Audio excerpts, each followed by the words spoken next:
Enrichissant, sportif, super convivial, qualité, customer love, inspirant, business, partage, innovation.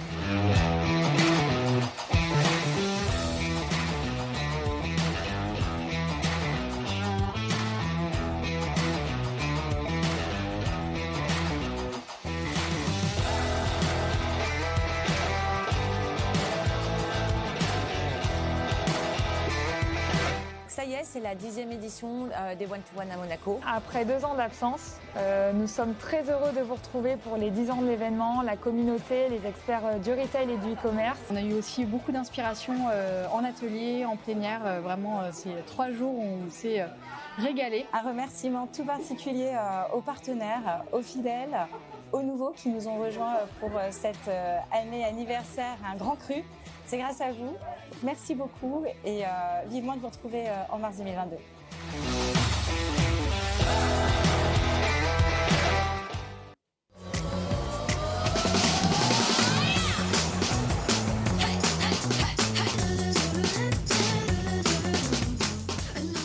Rebonjour, je sais qu'on est nombreux à avoir les petits yeux. En tout cas, on a tous passé une super soirée. Enfin, j'espère pour vous, moi personnellement, oui. Merci, on a remercié les partenaires, mais je remercie aussi tous ceux qui ont contribué au succès de cet événement. C'est pas encore fini puisqu'il y a des nombreux speakers qui viennent là tout à l'heure. Mais on a voulu innover, on a tenté des nouveaux formats, dont celui dont on va parler dans quelques minutes, puisqu'on a lancé le Lab, qui permet en fait à une quinzaine aujourd'hui de C-level de travailler, d'être rassemblés ensemble pour travailler en co-construction sur un sujet bien particulier. Et en l'occurrence, pour cette édition, c'était comment gérer la nouvelle génération dans le domaine de l'e-commerce. Voilà. Donc, je vais accueillir sur scène, du coup, Mathieu Stéphanie, Cyril Arthur Duplessis et Gaspard Koenig, s'il vous plaît.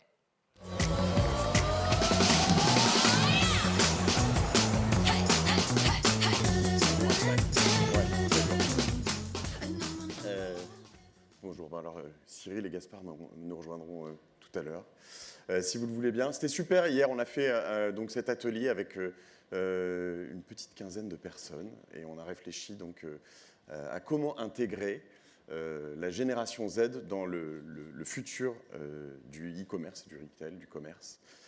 Voilà, et c'était passionnant. Pour plein de raisons. Déjà, c'était passionnant de se pencher sur cette génération qui arrive et qui est pour le moins disparate, ambivalente. On a travaillé donc, sur ce workshop de prospective à essayer de vous donner des idées qui sont concrètes. Il y a des concepts, mais aussi beaucoup d'idées concrètes. Évidemment, on est sur du futur, des choses qu'on aimerait faire, qu'on aimerait proposer. Et on rappelle à tout le monde, on a rappelé à tous les participants aussi qu'on est acteur dans tout ça. C'est hyper important. On ne doit pas juste s'adapter à la génération qui vient, on peut aussi lui proposer des choses en plus. Vous êtes acteurs, on est des acteurs économiques. On sous-estime souvent la puissance des commerçants. Enfin, c'est souvent les personnes qui ont transformé le monde sous plein d'aspects. Donc voilà, je voudrais vraiment rappeler ça parce que dans toutes les idées qu'on va proposer aujourd'hui, vous pouvez en appliquer certaines, vous pouvez en adapter certaines, mais c'était vraiment l'idée de ce qu'on avait hier. Alors ce qu'on a fait, on a travaillé en amont de ce workshop.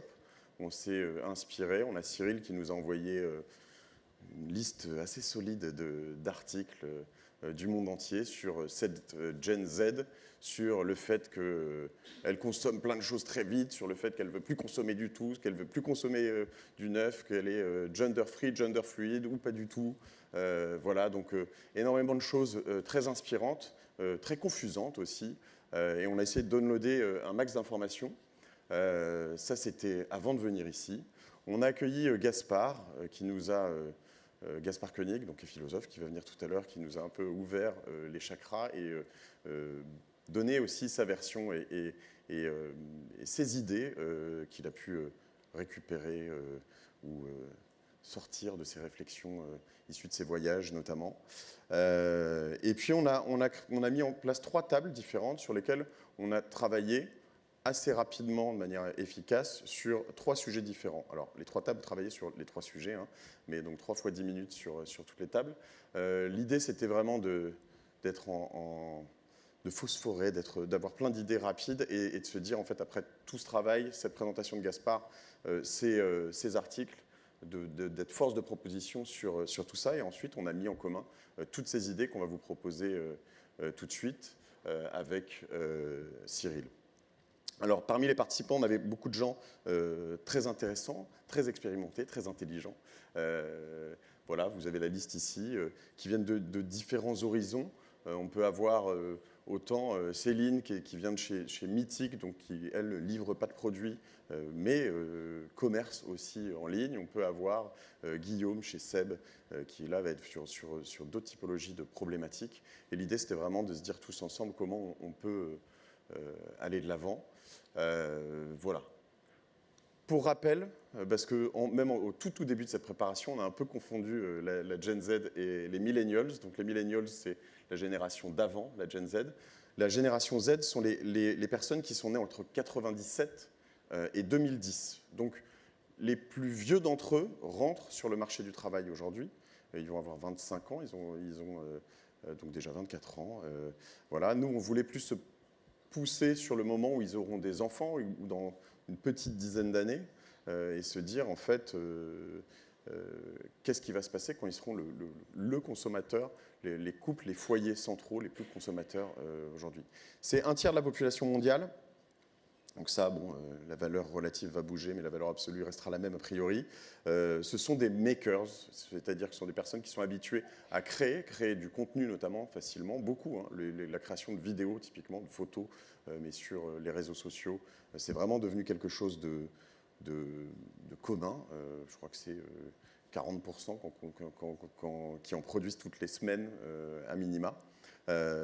Mais aussi des arts, du code. C'est vraiment une génération qui prend les choses en main, qui s'informe fréquemment sous différentes manières. Alors on parle de pas mal d'infobésité, d'informations fast news hein, quand même sur beaucoup de choses.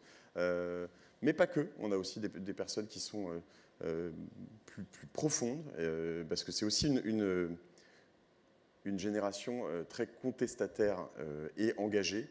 On a parlé hier avec certains d'entre vous et ce matin encore au petit-déj de la cancel culture, de la woke culture, qui sont des choses, si vous ne connaissez pas, il faut absolument vous renseigner là-dessus parce que ce sont des concepts qui arrivent. Quoi. Il y a des personnes sur les réseaux sociaux qui se font cancelled, qui sont purement et simplement annulées et qui disparaissent des réseaux sociaux de toute une partie de leurs followers ou de leurs non-followers pour le coup.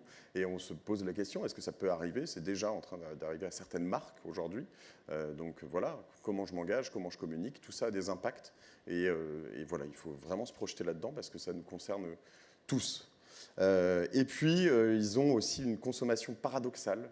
Je le disais un peu en intro, mais on a tous, quasiment dans tous les groupes qu'on a vus hier, vu des enfants de cette Gen Z qui ne consomment plus neuf. Il faut décider, à part de manière potentiellement exceptionnelle, mais certains sont même très hardcore, je ne consomme plus neuf du tout.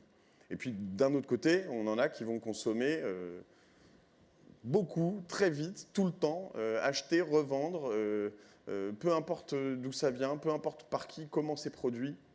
Voilà, donc on a quand même des opposés assez solides et il faut qu'on réfléchisse à comment on accompagne tout ça, comment on se positionne, parce qu'on n'est pas, encore une fois, obligé d'accompagner tout ça. On peut aussi se positionner. Il y a des marques qui prennent des positions très fortes là-dessus et c'est là-dessus qu'on veut vous amener à réfléchir aujourd'hui.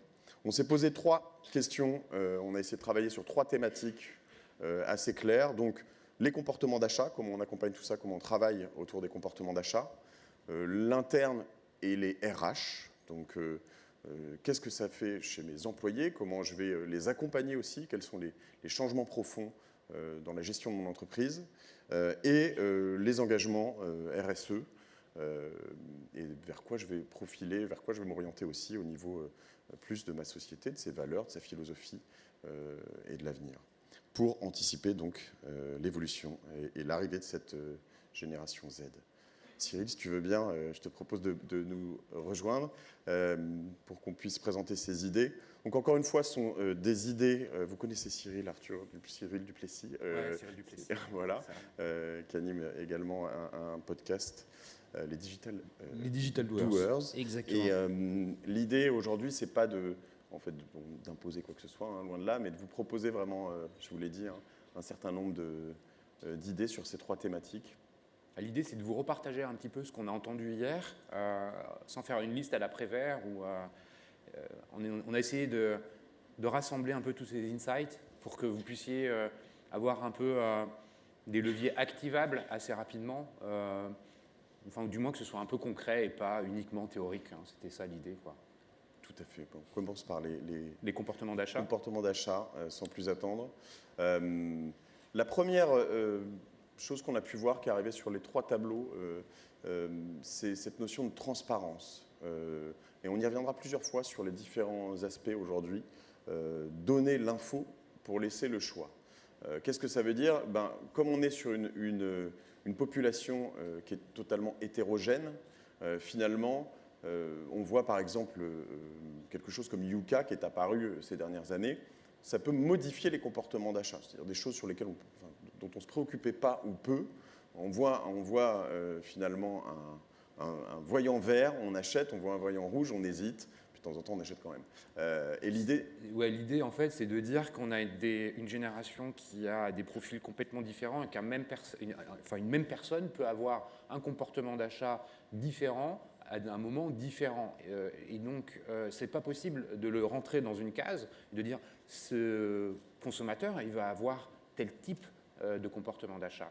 Donc, pour répondre en fait à cette difficulté, une des réponses possibles, c'est de dire je vais être transparent et puis je vais donner l'information, par exemple sur des scores RSE, dire là-dessus je suis rouge, là-dessus je suis vert. Et puis le consommateur, il va un jour consommer du vert, un autre du rouge, et ce sera pourtant le même. On est arrivé là-dessus parce qu'on avait beaucoup de débats autour de se dire, typiquement, sur la livraison, ça va un peu trop loin. Finalement, on ne va pas avoir un stock qui est devant ma porte pour au moment où peut-être je vais vouloir me faire livrer un micro-ondes, je pourrais l'avoir en 4 secondes et demie. Donc, et ça, en fait, en se disant ça, on s'est dit, oui, mais en fait, est-ce que vraiment la Gen Z ne veut pas ça? Et en fait, c'est là où on vous dit que ce n'est pas évident de faire tout ça. Et donc, on s'est dit, plutôt que d'imposer quelque chose ou de se projeter sur quelque chose que nous, on veut proposer, on peut aussi dire, finalement, regardez, il y a un score, quoi. Si tu es livré une fois par semaine, avec tous tes voisins, tu es complètement vert. Si tu veux être livré tout de suite comme ça, 4 fois, 8 fois, 12 fois par jour, là, tu es complètement rouge et écarlate. Voilà. Et donc, voilà, l'idée, c'est plus de se dire comment je transmets cette information auprès de mes clients pour leur laisser le choix. Ça a déjà fait ses preuves dans d'autres univers, donc dans le bio. Et vert, ça ne veut pas dire nécessairement parfait, ça veut dire mieux dans la chaîne totale de valeur.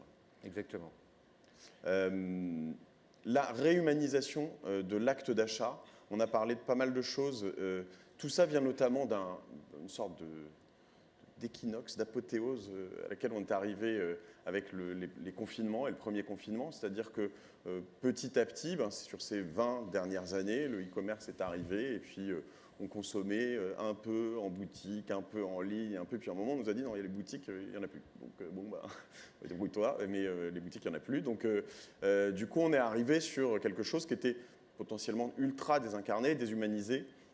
Et en fait, on est peut-être arrivé trop loin, trop vite. Alors c'est peut-être une bonne chose, ça permet de réfléchir. C'est ce que Gaspard nous rappelait en préambule de la réunion hier, en disant finalement, il y a les bots qui répondent à notre place, et puis finalement, en fait, ils n'ont pas le sens critique, ils n'ont pas le bon sens. Et c'était un peu le début aussi de la réflexion. Et c'est vrai qu'aujourd'hui, réhumaniser l'acte d'achat, ce qu'on a entendu hier, c'était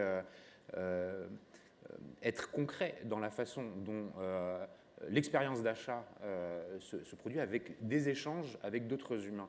Et il y a une notion importante qui est la micro-influence là-dedans. C'est-à-dire que cette génération, elle va avoir une sensibilité très forte à des petits groupes autour d'elle qui sont constitués sur des Snapchat, sur Insta, ou sur WhatsApp. Je pense que tous ceux qui ont des ados à la maison aujourd'hui comprennent bien de quoi il s'agit. Et ces groupes-là, en fait, ont une influence encore plus forte que quand les réseaux sociaux n'existaient pas, puisqu'il amplifie finalement le phénomène et va aller influencer cet adolescent sur le fait qu'il va vouloir des Nike blanches parce que en fait tous les autres de son petit groupe veulent des Nike blanches. Sachant qu'en effet on est arrivé sur l'opposé de l'influence, on va dire la méta-influence, ça a aussi un paradoxe puisque les très gros influenceurs, même si évidemment travailler avec eux fonctionne, vont souvent avoir une tendance à devenir un média mainstream en fait. Donc ils ont une communauté qui est trop large, très hétérogène, voilà. Et donc du coup ils engagent potentiellement moins. Ils sont plus comparables finalement à TF1 et de temps en temps même carrément en mesure d'audience, ils sont complètement comparables à des médias mainstream. Donc voilà, la micro-influence et le retour en force est assez clair et prouvé aussi. Le live shopping, c'est quelque chose. Alors quand on parle de réhumanisation, c'est intéressant parce que finalement on est derrière des écrans quand même. Et j'avoue que moi j'ai toujours eu, tu vois, une difficulté. Je me dis pourquoi en live en fait ça sert à rien parce que finalement tu peux le mettre un replay, etc. En fait non, c'est très différent. Le fait de savoir que quelqu'un est là, que c'est authentique, que c'est pas nécessairement remonté, etc. C'est vraiment très différent. C'est vrai que nous ça nous a un petit peu interrogés. On s'est dit mais c'est pas possible. Enfin, nous on aime bien les trucs asynchrones, choisir le moment où tu as envie de consommer. Eux ils sont dans une notion de live qui leur convient bien et qui fonctionne différemment que nous. Dans les choses qu'on a pu voir, et j'ai aussi rencontré des acteurs du user-generated content, donc le contenu généré par les utilisateurs, c'est une forme de réhumanisation intéressante dans le sens où finalement on va passer des produits qui sont des packshots, qui sont mis en avant par des manières très professionnelles et très belles pour les mettre en valeur, à une manière de les mettre en valeur de manière très naturelle, potentiellement filtrée sur Instagram quand même, mais faite par les utilisateurs, donc dans un contexte différent, avec des personnes différentes, avec voilà, vraiment quelque chose que l'utilisateur et l'humain s'est approprié. Donc il y a des choses à faire aussi là-dessus. Et puis on a parlé de la livraison aussi entre voisins. Alors il y a pas mal d'initiatives qui arrivent comme ça, mais l'idée étant de se dire aussi comment finalement la livraison unique par jour, par semaine, enfin sous différents modes, chez un voisin, un point de contact, peut être aussi un moyen de réhumaniser finalement l'acte d'achat où finalement on a des choses et des discussions qui se font en groupe. C'est toujours une sorte de microcosme, celui de l'immeuble potentiellement. Exactement. Ouais. L'usage plutôt que le produit. Donc ça, ce sont des concepts que vous connaissez très bien depuis finalement assez longtemps, mais donc le débat autour de la propriété. Ils ne sont pas forcément... l'idée d'avoir une voiture, c'est l'exemple qu'on a mis, n'est pas forcément quelque chose qui les fait vibrer. L'usage de la voiture est peut-être beaucoup plus... répondre davantage à leurs besoins. C'est vrai pour la voiture parce que tout le monde comprend, mais je pense que ça a quelque chose qui va encore plus loin et on peut l'imaginer pour d'autres catégories de produits. Alors probablement pas l'iPhone, qui va rester le doudou, mais c'est ton troisième bras. Voilà. Mais en revanche, sur d'autres aspects de la consommation, c'est quelque chose qui peut arriver. Je crois que la slide d'après... Oui, ça, on est sur... donc finalement, là, on parle potentiellement de location, voilà, mais il y a aussi, ce qui est très proche, la propriété éphémère. Ouais. Finalement, j'achète, je revends. On est assez proche de ça, même s'il y a un moment où je suis propriétaire. Bon, il va y avoir une multiplication des propriétaires sur un même produit. Et ça, la place de la seconde main est clairement quelque chose aujourd'hui qu'on ne peut plus éviter. On parle des Vinted, on parle des bons plans, évidemment, mais voilà. C'est 100% seconde main. La propriété éphémère, en fait, c'est l'idée de dire j'achète un produit neuf, je sais qu'en fait, il y a le chemin pour le revendre derrière. Donc même s'il est un peu cher, de toute façon, si au bout d'un an où je décide de m'en séparer, et il y a la solution. Et la question, c'est que les marques, aujourd'hui, certaines le font. Il y a des plateformes, puisque ça a été le vainqueur du concours de start-up hier, mais qui se projettent là-dessus. Et on peut rapatrier finalement chez soi le circuit seconde main, recertifier, revalider, remettre une étiquette, pourquoi pas, sur un vêtement, pour dire il vient de chez moi. On a aussi constaté l'infidélité aux marques, qui est une réalité aujourd'hui. Vous l'avez probablement vu. Alors ça veut dire quoi? Ça veut dire qu'il y a un mode de consommation qui est pareil, rapide, effréné. Donc content snacking, je vois des choses, je consomme, je vois des choses, je consomme. Donc la question là-dessus qu'on s'est posée nous, c'est est-ce qu'il faut emboîter le pas et se lancer là-dedans, suivre à fond ou potentiellement prendre finalement un virage totalement opposé et retravailler les valeurs d'une marque. Ça va être des stratégies qu'on va avoir fait depuis des années, des marques comme Veja, mais aussi pourquoi pas donc sur l'environnement, mais aussi pourquoi pas Nike sur des mouvements comme Black Lives Matter ou voilà, des choses comme ça, qui sont des choix assez importants, voire très importants, qui vont faire que certains de leurs clients vont choisir de plus finalement travailler avec eux, de plus acheter leurs produits, pendant que d'autres vont devenir des nouveaux clients de la marque parce qu'ils adhèrent à ces valeurs. Et ce n'est pas une réalité qui sera tangible pour tous les consommateurs de la génération Z. Il y en a certains qui, une fois encore, vont être toujours infidèles parce qu'ils vont rester dans ce mode de consommation-là, alors que d'autres vont être fidèles parce qu'ils vont être sensibles à l'engagement qui est le leur, l'engagement de la marque, donc ils vont être sensibles à cet engagement-là, et ça va correspondre à leurs valeurs. Il faut proposer le choix. Exactement. Je te propose de passer rapidement sur la partie qu'on a, en parlant des valeurs, hein, c'est le bon lien, mais qu'on a travaillé aussi sur les nouveaux métiers et les RH. On a parlé ici aussi de réhumaniser beaucoup et réhumaniser le management. Ça, c'était assez intéressant. On voit qu'il y a des vraies nouvelles demandes. On voit beaucoup d'employés qui ne veulent plus forcément progresser, manager, progresser si, mais progresser dans la hiérarchie verticalement, ce n'est pas forcément ça, c'est plus rentrer dans de l'expertise. On entendait que les témoignages, c'était que les générations Z, elle n'a pas envie de manager, alors que ça pouvait potentiellement, sur des générations comme les nôtres, être un peu un Graal.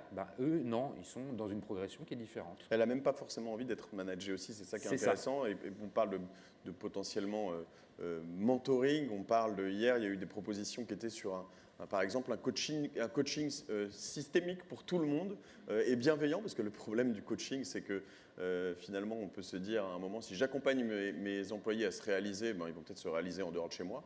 C'est possible, mais en revanche, ceux qui se réalisent chez vous feront qu'ils seront bien et vous aurez une boîte, une société qui fonctionnera mieux. Donc voilà, il faut être capable potentiellement de jouer à ce jeu-là, former donc ces managers au rôle de mentor, l'autonomie, la responsabilisation. Et on a aussi parlé des managements par tribu.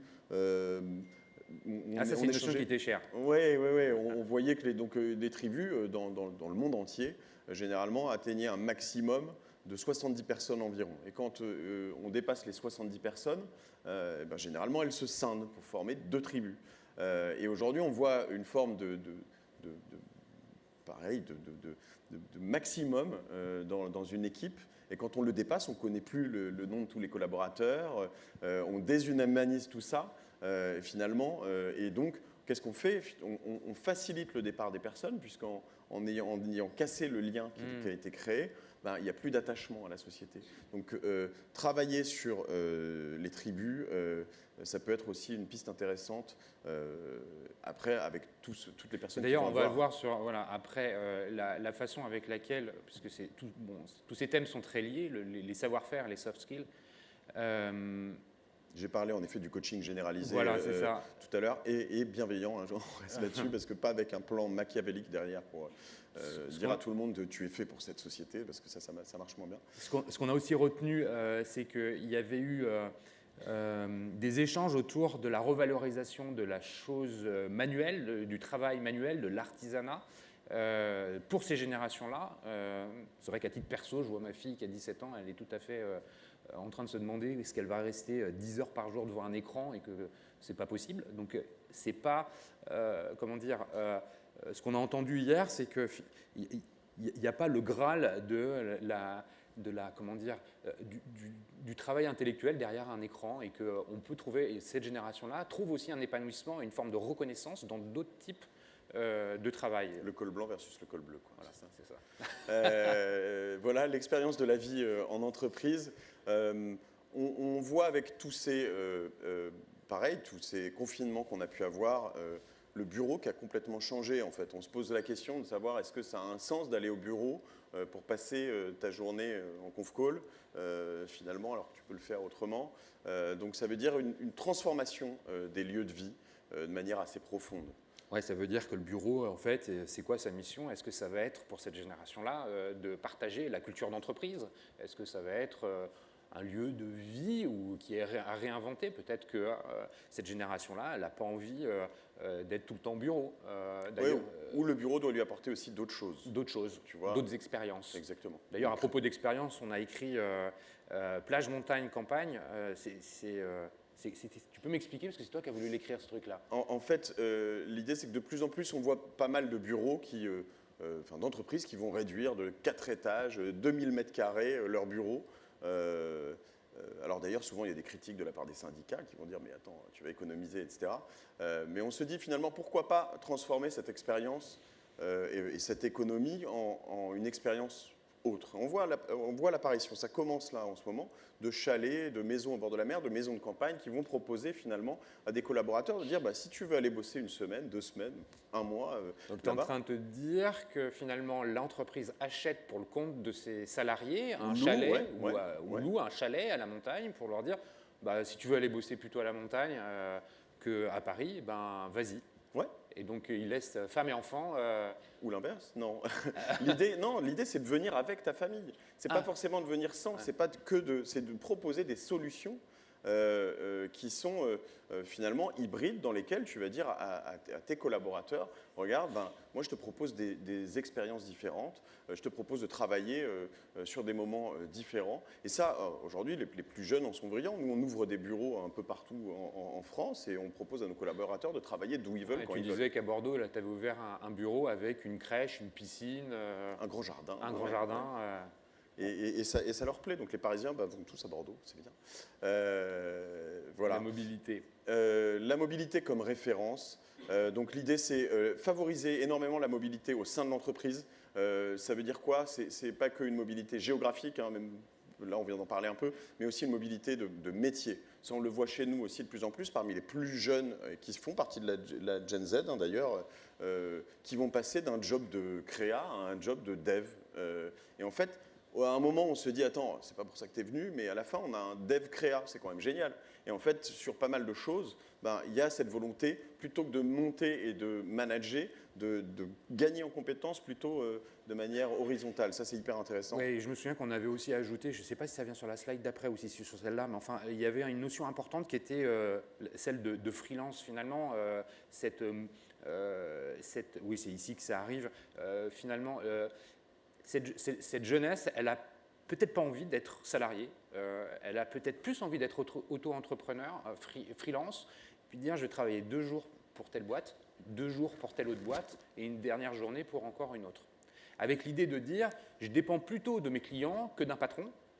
Je ne suis pas salarié, je décide de l'organisation de ma vie professionnelle, du temps que j'alloue. Et ça répond aussi à l'hyper spécialisation, parce que finalement ils se disent moi je vais être hyper spécialiste du social listening et je vais faire que ça et je vais être plus proche de TikTok. C'est ça, sachant qu'il y a tous ces métiers en plus dans lesquels on a là, vraiment un devoir de les accompagner parce qu'en fait ils sont nouveaux. Chez ici, il y avait beaucoup d'acteurs du paiement fractionné. J'imagine que dans tout ça, tu vas parler de DSP2, tu vas parler de droit, de sécurité informatique, de plein de choses. Enfin, toutes ces choses-là qui n'existaient pas vraiment quand nous on est sortis des études. Qu'est-ce qui se fera passer dans 10 ans? Quels seront tous les nouveaux métiers? Tout ça s'accélère et à chaque fois on va de plus en plus loin dans chacun de ces métiers. Donc il faut être capable de s'adapter. Et pour finir sur la politique RSE, on a eu beaucoup de débats là-dessus, à savoir est-ce que ça les intéresse vraiment, est-ce que là on est plus sur aussi la responsabilité une fois de plus des entreprises d'accompagner. Et on est allé assez rapidement aussi, on parlait de la preuve et de la transparence sur une des premières slides tout à l'heure. Aujourd'hui, je pense qu'il y a vraiment un besoin de dire mais arrêtons de communiquer à fond, je fais ça de RSE, j'en parle comme ça, et essayer de faire ça, et peut-être d'en parler, mais ça parlera par tout soi-même. seul. Exactement.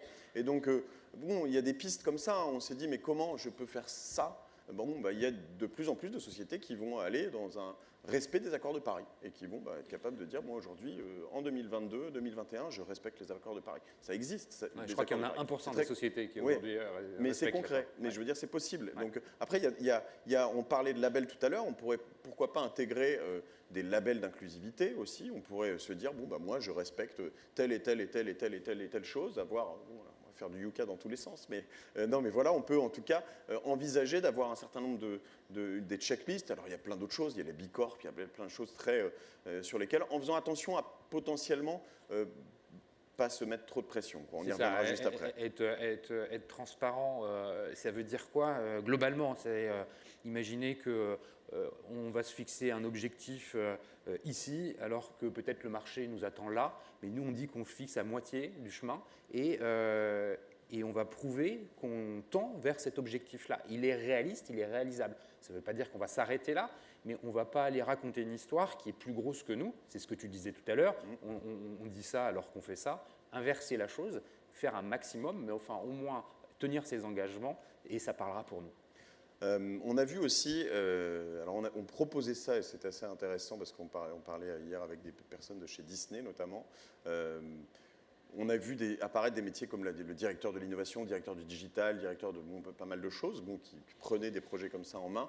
On a pensé hier à des directions du développement durable avec des KPI très précis, des engagements fermes.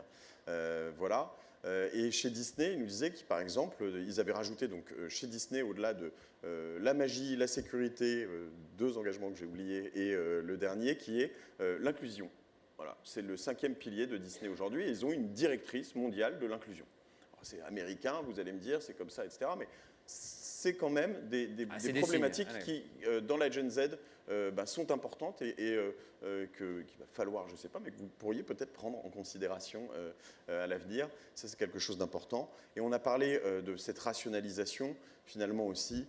Plus c'est compliqué, ça c'est quelque chose qui est sorti hier, moins c'est réaliste. Donc on a envie de faire plein de choses sur le RSE. Finalement, shootons les problèmes un par un, prenons-en un par un, 2 par 2, 3 par 3, mais plutôt que d'essayer d'être sur tous les fronts en même temps et de faire des évolutions de ça, aller vraiment sur du concret. Et finalement, la génération Z et probablement même les autres groupes d'acheteurs sont beaucoup plus sensibles et beaucoup plus, en accord avec l'entreprise en disant moi je ne suis pas bon partout, mais là où je suis bon, voilà ce que je fais en fait, et je sais que je vais progresser sur d'autres choses, mais on va pas aller partout en même temps. Je crois qu'on arrive au bout sur cette dernière slide qui était une forme de débat. Il y a une table qui a vraiment travaillé en disant, par exemple, sur ces histoires de Yuka, de labels, etc., se dire en fait, ça permet comme ça aux entreprises de prendre les devants sur la loi et de se dire finalement on va se responsabiliser, on va être force de proposition.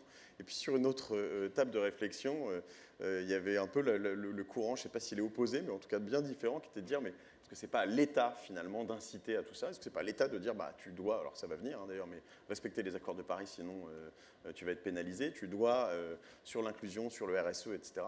Donc voilà, il y a eu ce débat à la fin qui était intéressant, sur lequel je pense qu'on peut clôturer toutes ces idées. Voilà, j'espère que vous avez été inspiré, que ça vous a donné quelques idées. Nous, en tout cas, on a adoré vraiment travailler avec tout ce panel. C'était un exercice hyper sympa. Je vous remercie de nous avoir laissé faire ça parce que vraiment, c'était une grande chance. Et puis j'espère qu'on en fera d'autres. Voilà. C'était un peu le message d'Héloïse de nous dire hier, on essaye, on voit ce que ça donne, et puis après, si on peut continuer à en faire d'autres. En tout cas, c'est vrai que de notre côté, on a bien apprécié l'exercice. Les retours qu'on a eus des 15 participants sont très positifs aussi. Donc voilà. On a entamé, nous, tout ça avec Gaspard. On vous propose à vous de clôturer tout ça avec Gaspard, si tu veux nous rejoindre. Bienvenue, Gaspard.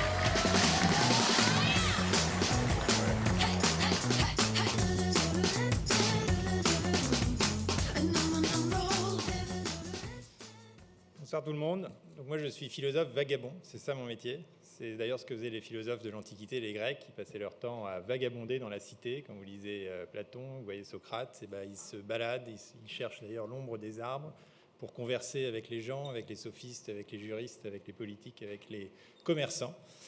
Et donc ces vagabondages depuis plusieurs années m'amènent à voyager un peu partout dans le monde pour tester les idées au contact du réel.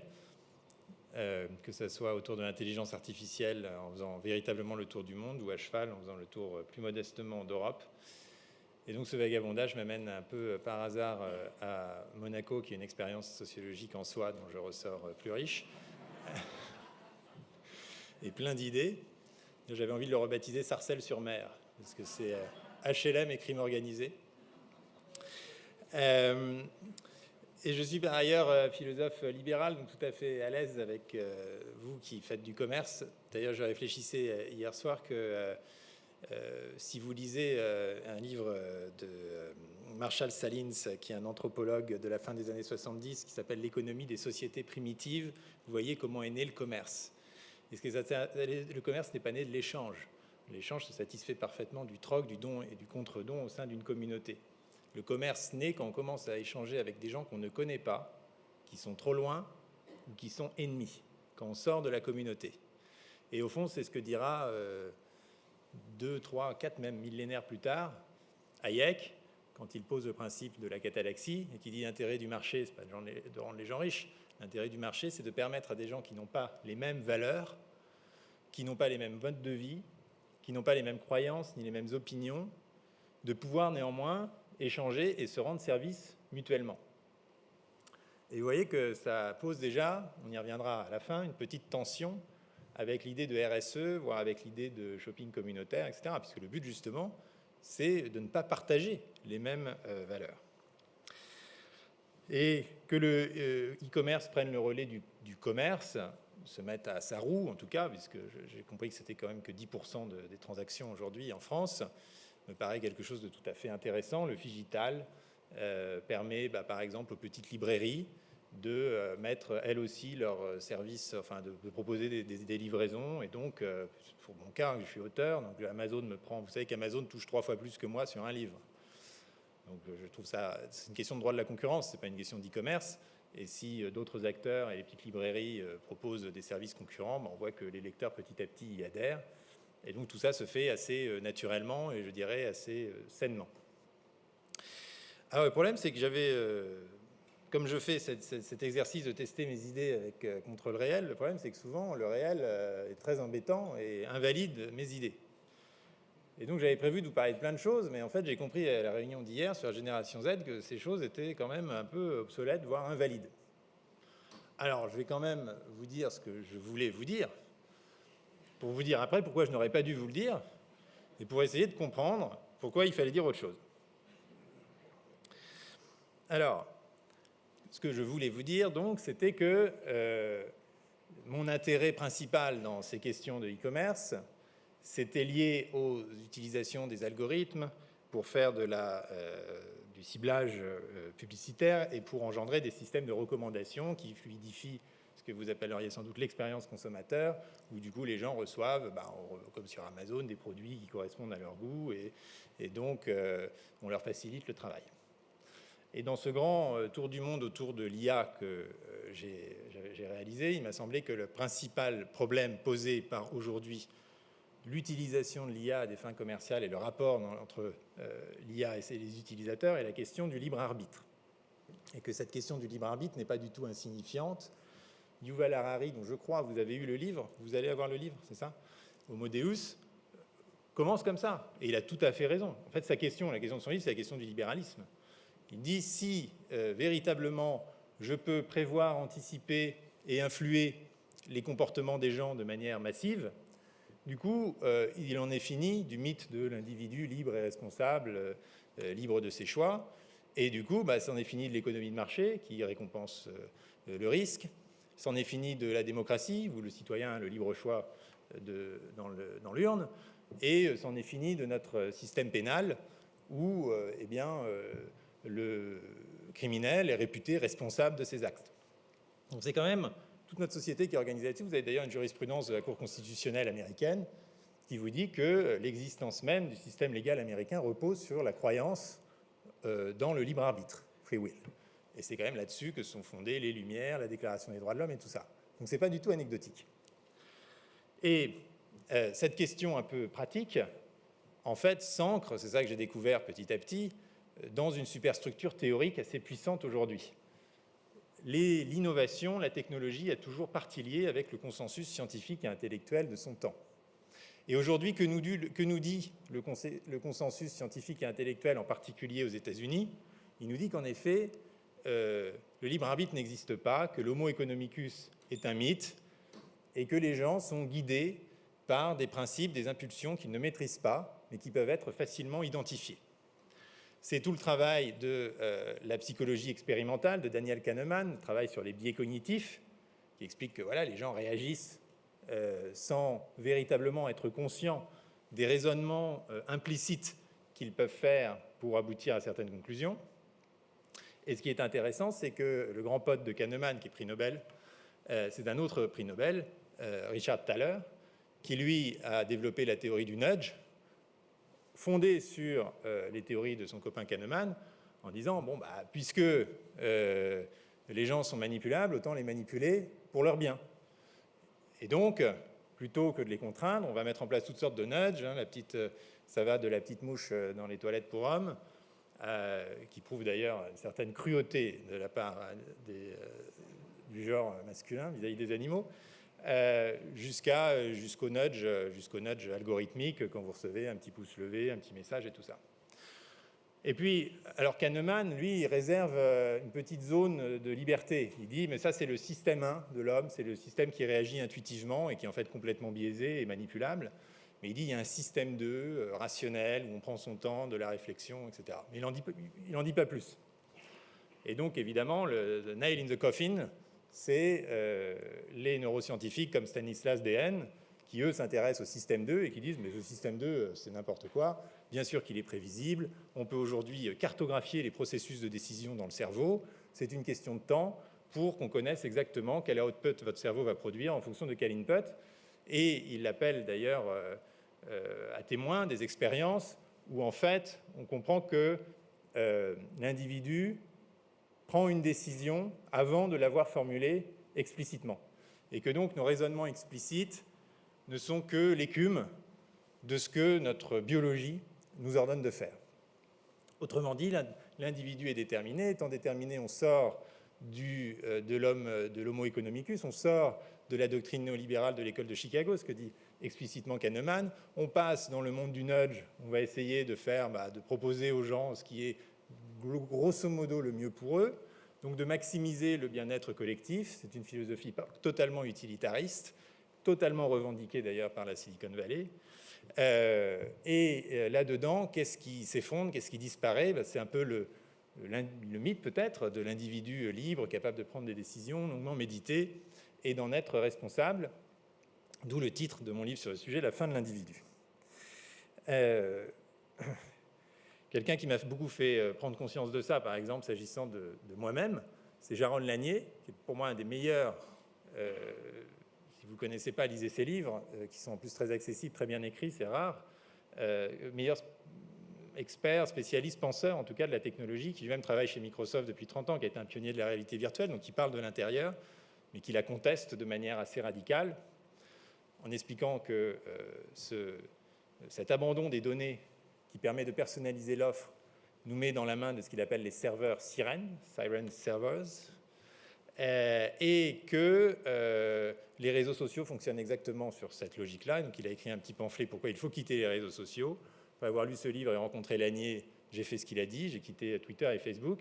Et je vous assure très concrètement qu'après 15 jours de tremblements et de manque, je me suis senti plus libre de penser contre moi-même, libre de lire des choses contradictoires.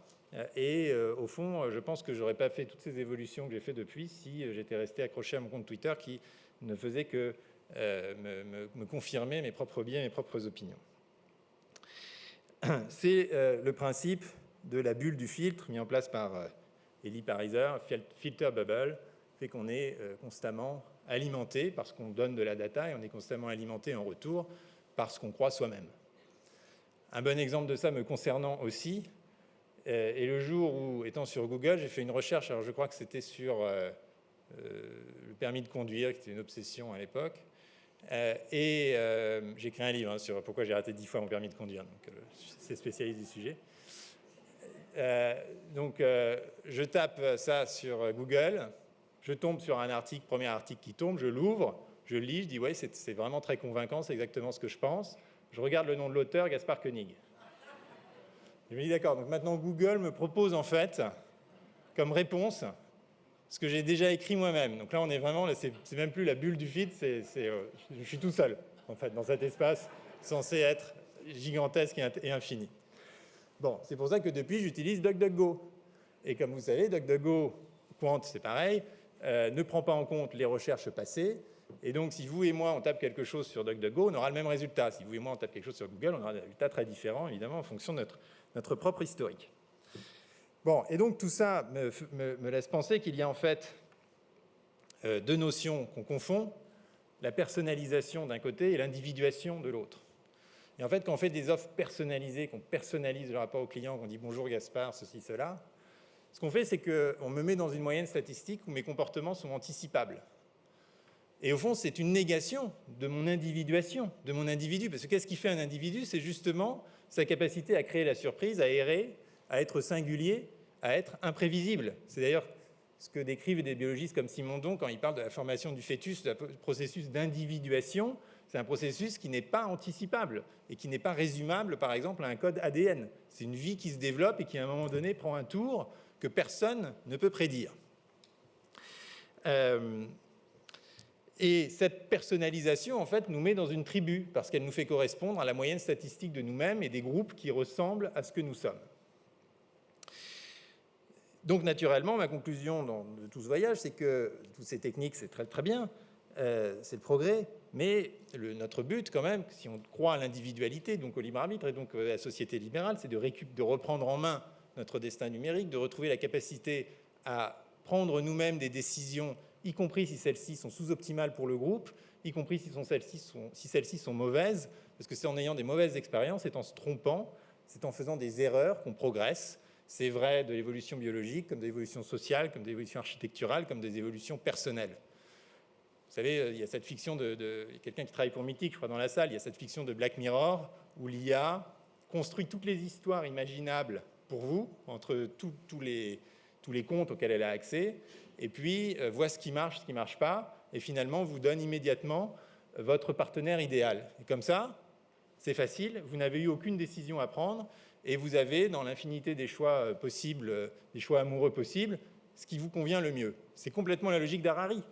Harari qui dit, si seulement une IA avait su que j'étais homosexuel à l'âge de 15 ans en regardant où vont mes pupilles quand je vois une image avec deux torses dénudés d'hommes et de femmes, eh bien ça m'aurait évité 3 ans de souffrance et de réflexion et de questionnement. Et évidemment, mon point, c'est que c'est grâce à ces 3 ans de souffrance, de questionnement et de réflexion que Harari est une individualité libre, complète, complexe, et que si on lui donnait tout de suite ce qui lui correspond, eh bien le lui disparaît, l'individu disparaît. D'ailleurs, ça va très bien à Harari, qui est bouddhiste, et donc son but, c'est de faire disparaître la souffrance, et en cela, il est extrêmement cohérent. En revanche, un individu libre implique, une société d'individus libres implique une part de souffrance personnelle et collective.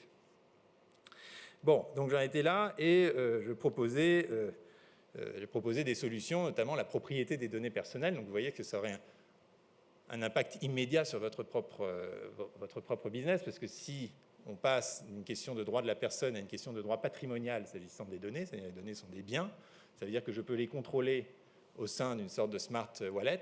Ça veut dire que c'est moi qui pose mes terms and conditions sur lesquels viennent cliquer les plateformes. Ça veut dire que les plateformes ne peuvent extraire de moi que les données que j'ai préautorisées, parce que j'ai fait ce choix. Donc, si vous voulez, j'ai construit mon propre nudge, j'ai anticipé mon propre nudge en disant là, oui, sur les chaussures, pas de problème, la géolocalisation, non, les données de santé seulement à des instituts de recherche, etc., etc.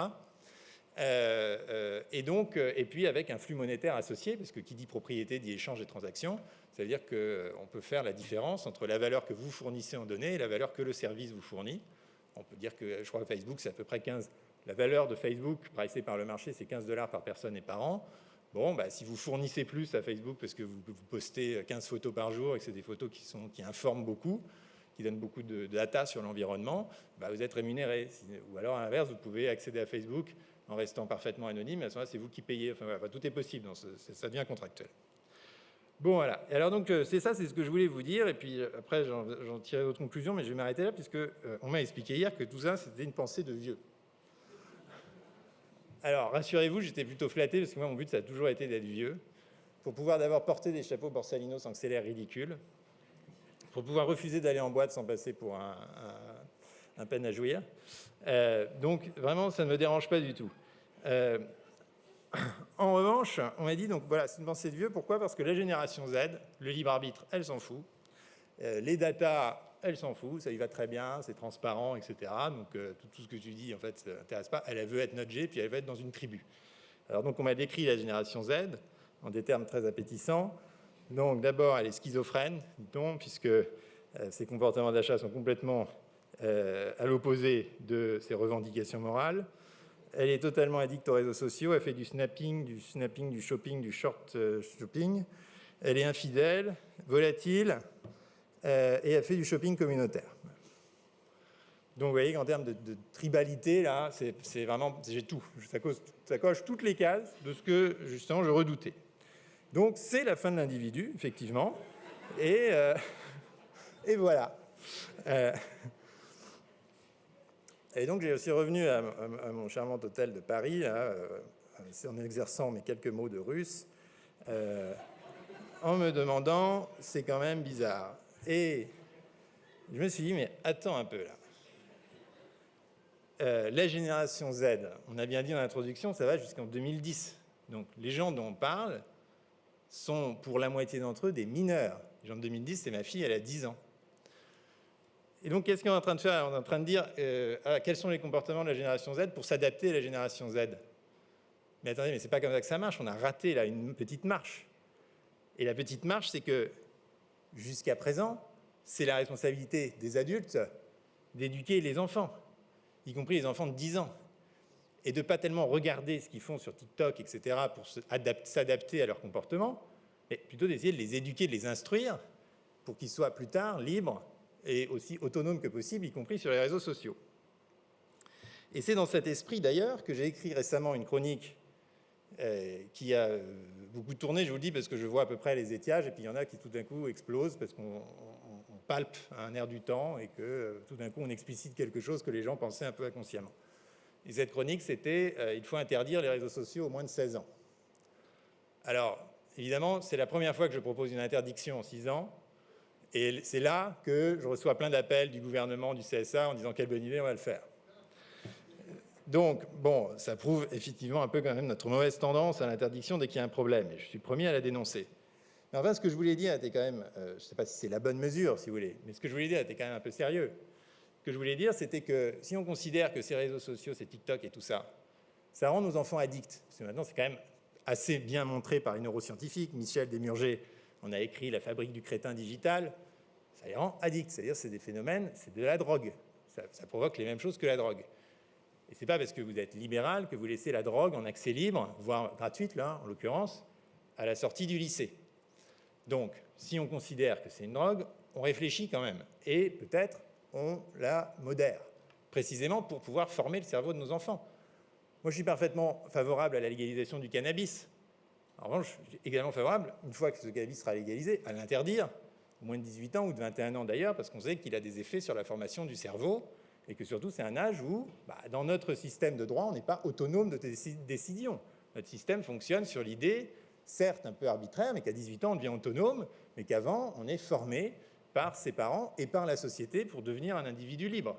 C'est quand même ça l'idée. Et d'ailleurs, j'aimerais peut-être m'appesantir un tout petit peu sur le sujet, puisque je vous disais d'entrée de jeu que j'étais un philosophe libéral, et vous me dire, oui, le philosophe libéral, il va interdire... nos enfants, ils sont bien libres d'aller sur TikTok, etc. D'ailleurs, ça a été assez loin TikTok, parce que vous savez que tout ce truc est né du fait qu'il y a eu une sorte de bataille contre la génération 2010, parce qu'une fille de 2010 avait fait un clip, et que donc les autres avaient réagi en disant cette génération n'est pas condamnable, doit être cancel, voilà. Et donc, quand même, les proviseurs dans les lycées, le ministre de l'Éducation nationale venait essayer de tempérer cette espèce de grande guerre contre les 2010. Donc, tout ça est complètement absurde, vous voyez. Et nos enfants, ils perdent quand même beaucoup de temps, d'émotions et de neurones. Et vous allez me dire, oui, il est libéral, etc., il va interdire. C'est assez intéressant de voir la manière dont libéraux et socialistes, disons, si on oppose les deux de manière un peu grossière, conçoivent l'éducation. Deux grands pères fondateurs, c'est Locke et Rousseau. Donc Locke, second traité du gouvernement, droit de propriété, c'est d'ailleurs sur lui que je m'appuie sur les questions de droit de propriété des données personnelles. Et puis Rousseau, c'est le contrat social, donc là c'est vraiment le collectif, c'est beaucoup plus on vous forcera d'être libre, c'est beaucoup plus réglé par la notion d'intérêt général et beaucoup moins fondé sur l'individu. Bon, très bien. Et vous voyez comment les deux auteurs conçoivent l'éducation. Rousseau, c'est l'Émile, c'est l'enfant s'auto-instruit. Et donc, le but de l'éducateur est simplement, comme un jardinier dans son jardin, de bien l'orienter et de lui faire trouver lui-même, doucement, à son rythme, les vérités qui peu à peu s'imposent. Et Locke, qui est libéral, a écrit aussi des pensées sur l'éducation. Alors là, c'est tout l'inverse. Bon, évidemment, il faut remettre ça dans le contexte de l'époque, mais enfin, c'est le fouet, l'eau froide, la course le matin, l'instructeur, le tuteur, avec, dit-il, l'objectif de considérer l'enfant comme un être rationnel et pas comme un petit bébé à qui il faudrait épargner. Et vous voyez très bien que l'éducation rousseauiste, ça donne la Snowflake Generation, qui ne supporte plus rien. Et à l'inverse, ce que nous dit Locke, c'est que pour ne pas considérer les adultes comme des enfants, et je suis très frappé par l'infantilisation de la société aujourd'hui, tous les trucs qu'on nous demande, les ronds qu'on trace par terre, les injonctions gouvernementales dès qu'on met une paire de gants, ou quand est-ce qu'il faut mettre son foulard, ou comment éternuer. Bon, mais pour ne pas infantiliser les adultes, il faut aussi ne pas adultiser les enfants, et bien séparer les deux sphères, et bien dire que l'enfant est un enfant, et que c'est bien la responsabilité de l'adulte que de le faire mûrir, d'une manière que tous les possibles s'offrent à lui, et qu'il puisse les juger en toute conscience. Il y a cette citation d'un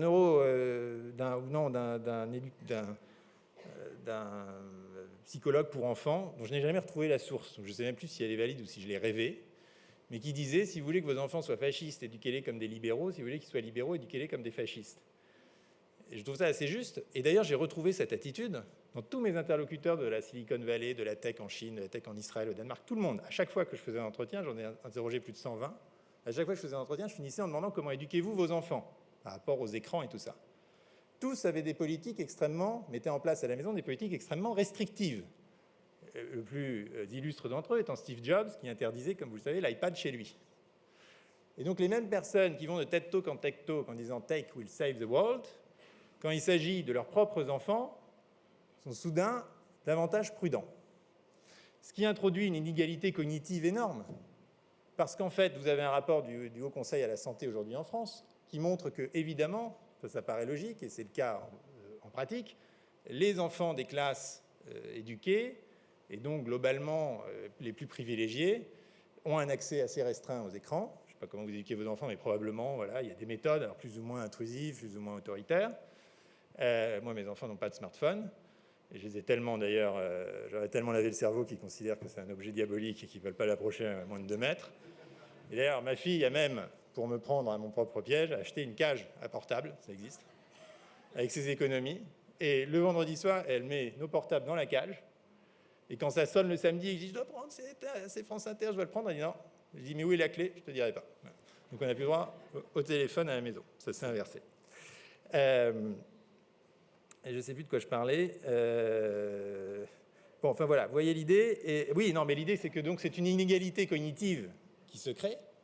Et quand on dit interdire les réseaux sociaux aux moins de 16 ans, c'est une manière de rétablir une forme de justice sociale. Parce que sinon, eh bien, c'est ceux qui mangent de la mauvaise viande, ceux qui étaient auparavant totalement laissés devant la télé, qui aujourd'hui sont laissés devant les écrans. Et c'est les autres qui arrivent à se construire une autonomie de pensée, une autonomie de jugement, sans laquelle on ne peut pas vraiment évoluer et avoir du succès et faire des choses intéressantes dans cette société. Maintenant que j'ai dit ça, j'en viens au dernier point que je voulais évoquer avec vous. Quand je dis c'est notre responsabilité que d'éduquer les enfants plutôt que de suivre leur comportement, c'est la nôtre, mais c'est celle de qui exactement? Que ce soit celle des parents, c'est indubitable. Que ce soit celle de l'école, de l'instruction, voire de l'État, ça l'est aussi. Et là, je vais peut-être vous surprendre, je ne pense pas que ce soit la responsabilité des entreprises. Et je ne pense pas que ce soit la responsabilité de vos entreprises. Et je pense que vous êtes dans votre rôle quand vous faites ce que vous faites dans le cadre de la loi. Et donc j'en viens évidemment au sujet de la RSE, qui était posé au début. Mathieu disait « Ah, c'est formidable, Disney a maintenant une chef inclusion ».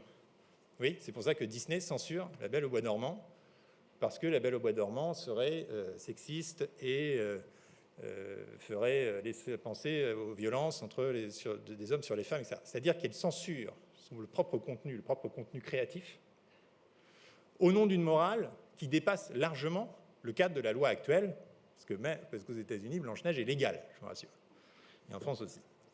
Ça veut dire que les boîtes, quand elles commencent à s'auto-réguler, en font davantage, parce que finalement, elles ont tout à gagner et rien à perdre en s'auto-censurant au maximum.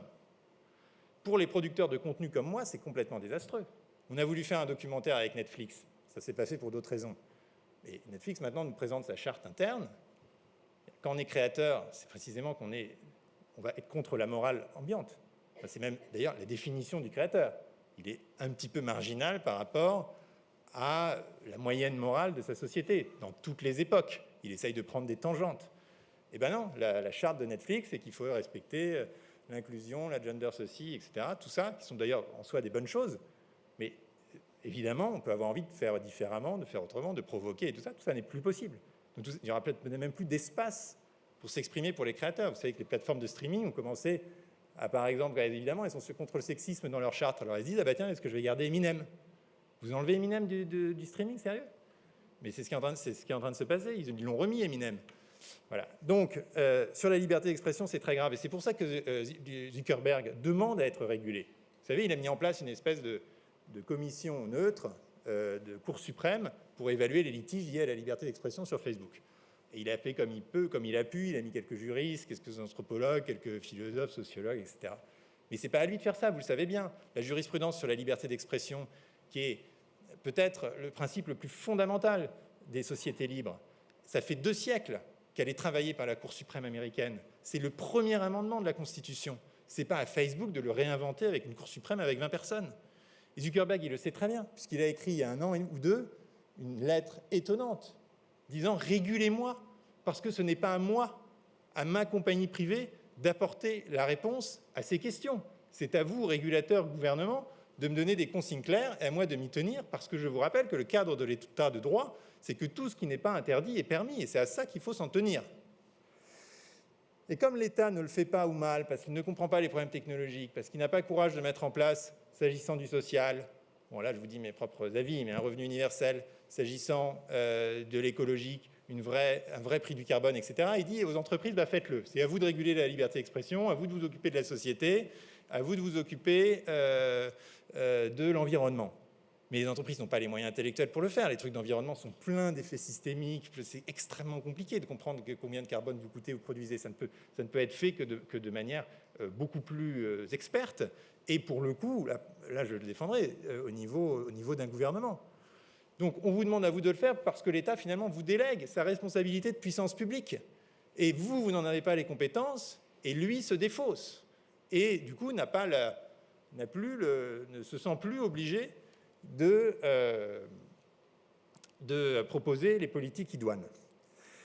Donc vous voyez, moi ce que je demande en fait c'est quelque chose de très classique qui s'appuie sur le droit de propriété pour les données personnelles, sur l'instruction s'agissant des enfants qu'il faut protéger, des manipulations, des addictions, et s'agissant de la responsabilité des entreprises, je propose simplement le principe de l'état de droit qui est que la morale collective se gère au niveau de la loi et qu'une fois qu'on respecte la loi, chacun fait ce qu'il veut. Et que c'est ça qui est véritablement libérateur et qui permet d'avoir parfois des initiatives un peu divergentes, un peu folles, un peu bizarres. Et c'est comme ça que la société vit et respire. Donc en fait, ce que je demande, c'est simplement de respecter les principes très classiques, issus des Lumières, issus de 1789, et au fond, rien de plus. Et c'est bizarre que cette pensée si classique paraisse si controversée aujourd'hui. Voilà, donc s'agissant de vos métiers, et je vois qu'il me reste 22 secondes. Voilà, donc... et ben voilà, c'est fini. Voilà, merci.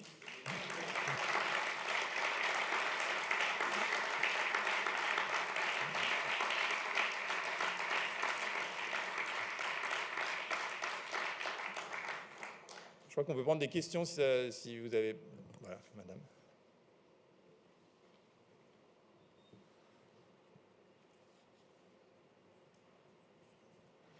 Bonjour, Geneviève Petit, Petit Web. Pour l'interdiction des réseaux sociaux aux moins de 16 ans, c'était le cas aux États-Unis. Les sénateurs voulaient le faire, et puis c'est les lobbies de Facebook qui l'en ont empêché. Quand vous parlez de la volonté de ces plateformes d'être régulées, est-ce que c'est une vraie volonté ou pas, à votre avis? Ça, franchement, honnêtement, je ne sais pas trop. Je sais que d'ailleurs, formellement, aujourd'hui, elle reste interdite aux moins de 13 ans. C'est simplement pas appliqué. Et suite à ma chronique, il y a eu une analyse notamment d'Aurélie Jean, qui est une numéricienne, comme elle se définit elle-même, qui expliquait qui se demandait comment le mettre en place en pratique, parce que sinon c'est un truc de flicage très fort. En plus, les gens vont tricher, évidemment. Alors elle dit il faudrait mettre en place des algorithmes qui décèlent, qui décèlent les gens qui risquent d'avoir moins de 16 ans et qui du coup leur demandent une preuve à eux, en s'excusant si c'est pas le cas. Bon, c'est compliqué, et là j'ai pas la réponse technique, et si vous voulez qu'il y ait des lobbies, c'est tout à fait normal. Je ne sais pas exactement pourquoi ils poussent en ce moment, mais enfin, le principe justement d'une société démocratique, c'est que les lobbies, on les écoute, mais après, le Parlement est parfaitement souverain pour trancher. Donc techniquement, ce n'est pas un problème qu'il y ait des lobbies qu'on écoute. Mais c'est, je pense, le vrai problème, il n'est pas tellement dans l'existence des lobbies, il est dans l'incapacité des politiques à se forger leur propre opinion, parce qu'ils sont totalement démunis par rapport à ces enjeux, parce qu'ils n'y connaissent rien, parce qu'ils ne sont pas formés, parce que parfois ils ne sont pas de cette génération. Il y a énormément d'exceptions, hein, mais bon, disons encore une grande partie, et donc ils ne sont pas capables de se faire un avis indépendant de ce que leur fournissent les différents lobbies, aussi parce qu'ils n'ont pas de, c'est des problèmes un peu techniques, mais ils n'ont pas de staff. Un député aujourd'hui, il a un assistant parlementaire qui est là pour régler son agenda. C'est dingue. Aux États-Unis, ils ont des juristes, ils ont des gens qui sortent de Princeton et qui peuvent parler d'égal à égal avec les spécialistes des GAFA qui viennent leur vendre leur soupe. Et donc là, tout d'un coup, on est dans une situation où le rapport de pouvoir est plus équilibré. Et les seuls qui ont cette capacité aujourd'hui en France, c'est au niveau du gouvernement. Et donc c'est pour ça que tout passe par le pouvoir exécutif, qui, me semble-t-il, n'est pas forcément très sain non plus. Voilà. Je ne vais pas vous embêter beaucoup parce que je vois que les gens commencent à s'égayer, donc peut-être la dernière question. C'est une question pour voir votre vision sur la Chine. Donc, la Chine et Xi Jinping interdit plus de 3 heures de jeux vidéo par semaine, dans un état hautement paradoxal, mais je serais curieux d'avoir votre vision sur cette intervention étatique dans un pays particulier. Alors la Chine, j'y avais été 15 jours pour 15 jours de rendez-vous avec la tech chinoise à Beijing, à Shanghai. Il est clair que c'est une société d'abord confucéenne. Donc l'individu, ça n'existe pas pour eux. Le libre arbitre, c'est une illusion occidentale. Et ce qui compte avant tout, c'est le bien-être collectif. Donc ils sont très confortables avec l'idée qu'on partage ces datas. Il me parlait du lac de data, c'est l'idéal, c'est d'avoir un lac de data de toute la population qu'on puisse ensuite contrôler en retour. Et j'avais parlé justement à des gens qui font du gaming.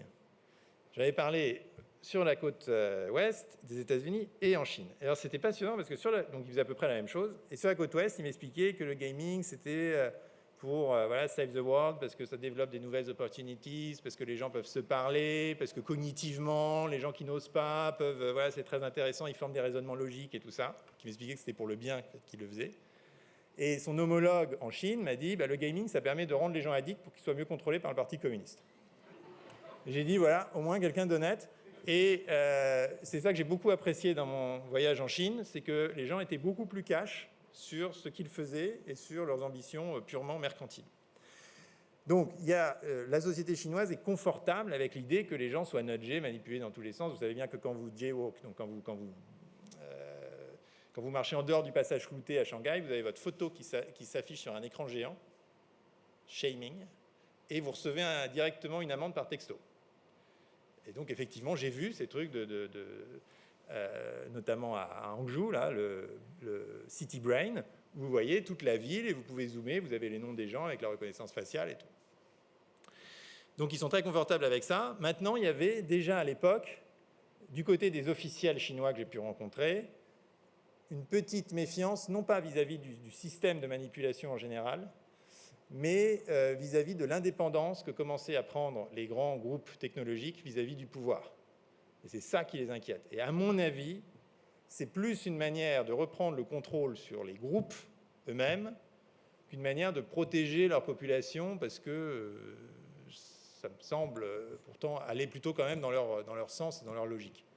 Voilà, mais c'est une intuition et c'est pas un sujet que je connais plus que ça. Voilà, peut-être, je vous remercie. Je déjeune là-haut, donc on pourra continuer à se parler si ça vous intéresse.